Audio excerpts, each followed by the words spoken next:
Your brain is biologically programmed to keep you mediocre. Every time you choose the safe option, you are effectively strangling your own evolution and burying your greatness under a blanket of comfort. We're going to dismantle that urge today and replace your passive security with the intentional hardship required for high performance. This is the pattern interrupt that most people will scroll past because their own amygdala just fired a warning shot, telling them that paying attention to this message is dangerous. And that reaction alone proves the point your inner guardian despises the very idea of you leaving the cave. The machinery inside your skull was never designed to make you happy, fulfilled, or exceptional. It was designed to keep a hairless ape alive on a brutal savanna where novelty usually meant a predator's jaws. For 200,000 years, the brain sharpened one supreme directive: minimize risk, conserve energy, repeat what worked yesterday. That ancient operating system is still running the show. Yet, you now live in a world where every meaningful upgrade to your existence lies on the other side of perceived threat. The job interview, the difficult conversations, the first day at the gym, the decision to launch a business, the act of saying no to a toxic relationship, each of these flagged by your biology as a potential calamity. The same neurochemical cascade that once saved your ancestors from a lion now stops you from picking up the phone. And the tragedy is that most people will die without ever realizing they were sabotaged by a survival instinct that no longer serves them. What makes this biological trap so seductive is that it does not feel like a cage. It feels like relief. You come home after a day of deferring seed, pain, thrash. Every uncomfortable task, collapse onto the sofa, and breathe out a sigh that your nervous system interprets as safety. But you have not arrived at safety. You have arrived at a gilded cage where the door has never been locked and you simply refuse to walk out. The modern world has provided an infinite supply of low-friction escape streaming platforms, ultra-processed food, algorithmic feeds that feed you exactly what you already believe, all of them designed to keep your dopamine system buzzing just enough that you are not resting. You are anesthetizing the quiet voice that knows you were built for more. Comfort has become the most respectable addiction of the 21st century. Nobody stages an intervention for the person who has spent 5 years talking about the book they are going to write, the body they are going to build, or the career they are going to pivot into. Society applauds the daydreamer and demonizes the one who dares to act, because action produces visible contrast.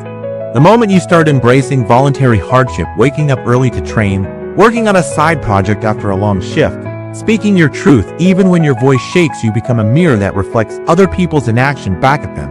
And most mirrors get smashed. The brutal truth is that you will have to choose between being liked and being unleashed, because the tribe will often only love you as long as you stay small enough to be understood. If you need a single word to describe what is slipping through your fingers every day, it is aliveness. Aliveness is not a permanent state of euphoria. It is the raw sensation of being stretched, of walking toward a version of yourself that does not yet exist. Children understand this instinctively. They wobble, fall, cry, and immediately try again because their brains are not yet fully colonized by the avoidance of embarrassment. Somewhere along the road, you traded curiosity for the illusion of security, and you have been slowly suffocating ever since. The comfort zone is misnamed. It is not a zone of comfort, but a zone of slow decay, a decompression chamber where the pressure of your potential is gradually released until you are flat and inert.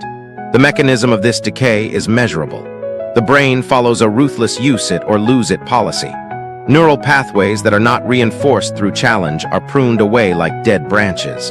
When you stop learning new skills, when you avoid social situations that make you nervous, when you outsource your thinking to algorithms and your physical movement to machines, your gray matter shrinks in the regions responsible for memory, emotional regulation, and complex decision-making.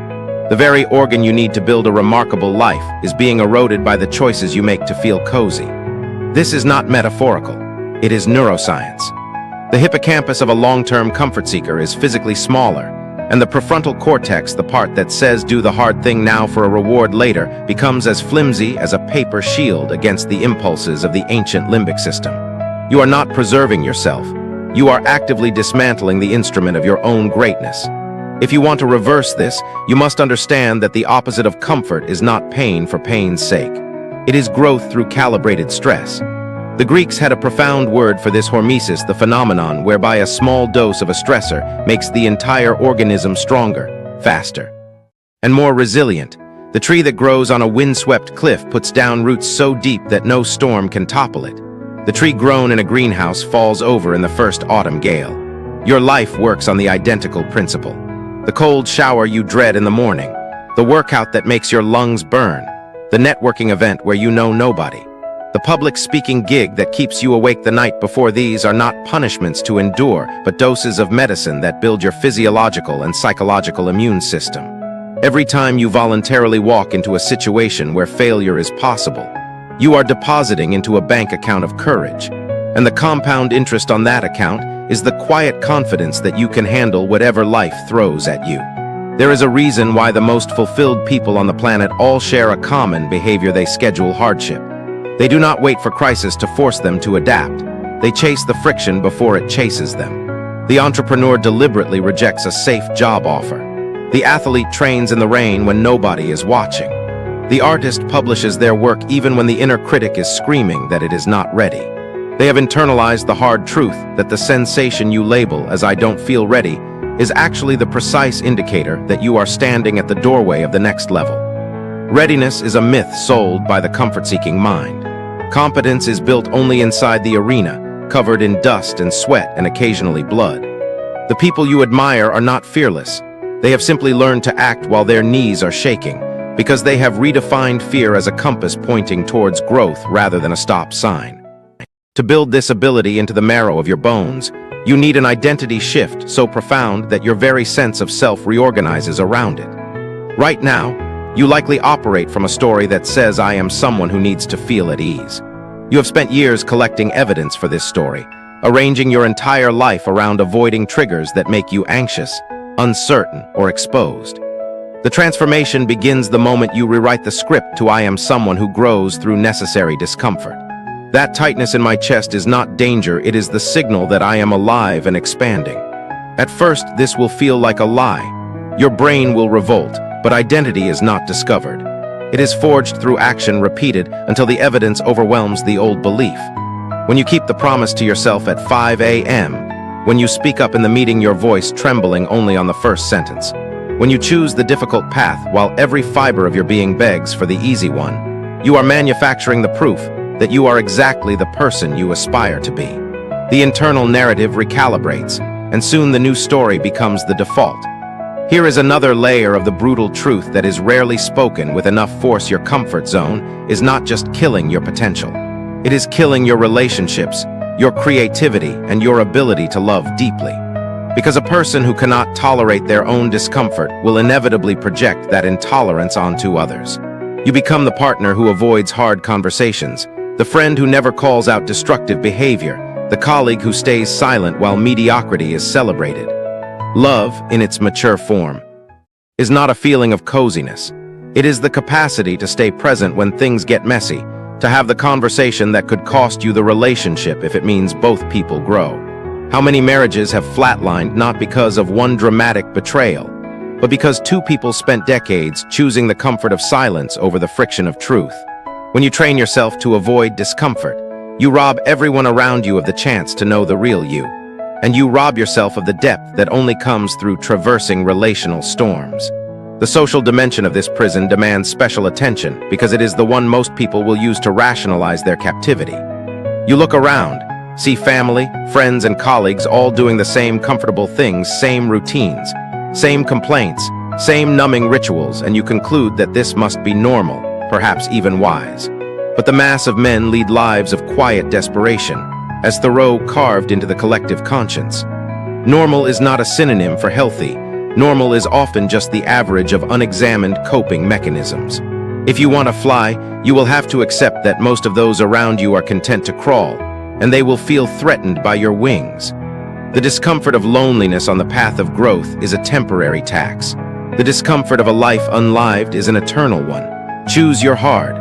One of the most effective ways to break out of this gravitational pull is to conduct what I call a friction audit. Take a blank piece of paper and draw 2 columns. In the first, write down every activity, person, environment, and thought pattern that makes you feel slightly stretched. In the second, List everything that delivers instant relief but leaves you hollow. You will likely find that your life is grotesquely tilted towards the second column. The algorithm of your daily existence has been optimized for anesthesia, not for advancement.